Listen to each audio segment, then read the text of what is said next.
guys, meron ako nakita dito kung paano siya gumawa ng biko na ube. Pwede pala yun, since meron tayong ube ay gagayahin natin siya. At tas mukha siyang masarap guys. At ang maganda sa kanya, nilagyan niya ng leche plan sa ibabaw. So, saktong-sakto guys, meron tayong itlog at condensed milk din. Kaya naman, gagawin natin siya. At mukha siyang masarap. So yan guys, gagayahin natin yung ating napanood. At dahil meron tayo dito, binili natin na malagkit dahil nga hindi talaga ako marunong magbiko. Alam niyo kung bakit guys?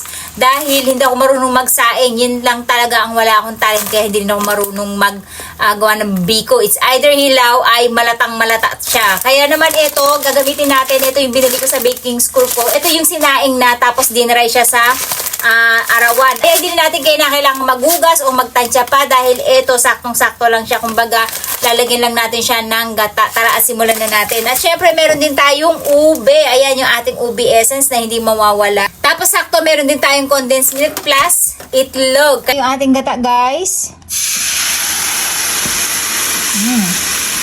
Binibili lang din natin yung gata natin sa international store. Tapos, sabi, lalagyan daw siya ng ube essence. Ayan.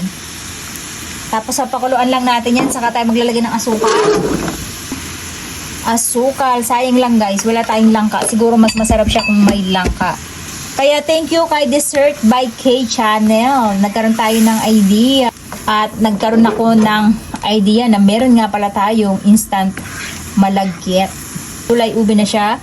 Parang kulang pa rin yung ube essence natin. Baka mas maganda na mas madami siya. Kasi minsan mapait pagka medyo madami na ito.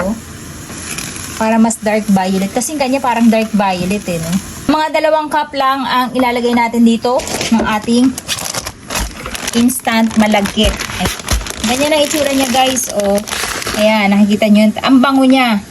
Talagang ano siya, pang biko. Kaya lang medyo ano na siya, yung nadurog na siya, dinurog na kumbaga, hindi siya buo-buo na bigas. Anyway, next time magsasaing tayo ng malagkit and then itatry natin i-dry para magkaroon tayo ng instant na ganito kasi medyo mahal to, 1,000 rin yung presyo yata nito. 1 cup muna, baka magkaroon tayo ng problema, baka kulang siya sa sabaw. So ayan, baka pang 1 cup lang tong tubig.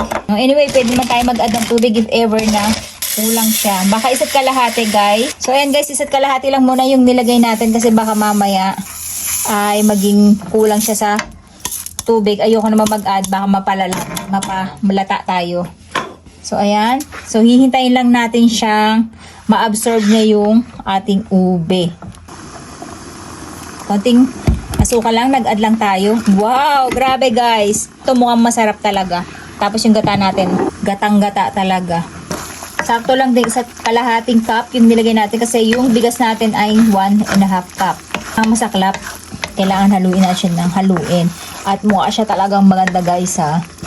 So, idadry na lang natin siya ng konti dahil medyo basa-basa pa siya. Ayan may tubig-tubig pa.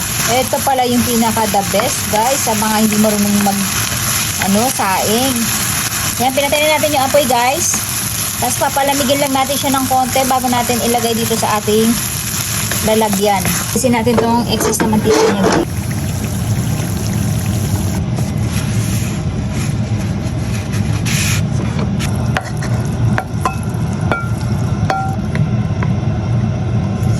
So yun guys, tapos absorb pa natin yung mantika.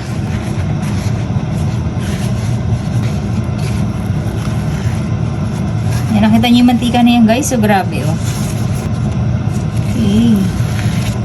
So dito natin ilalagay yung ating pula. Ayan. Tapos maglalagay lang daw tayo ng ating condensed milk. Ayan. Guys, ibubos natin sa ibabaw. Tapos saka natin ilalagay dito sa ating steamer.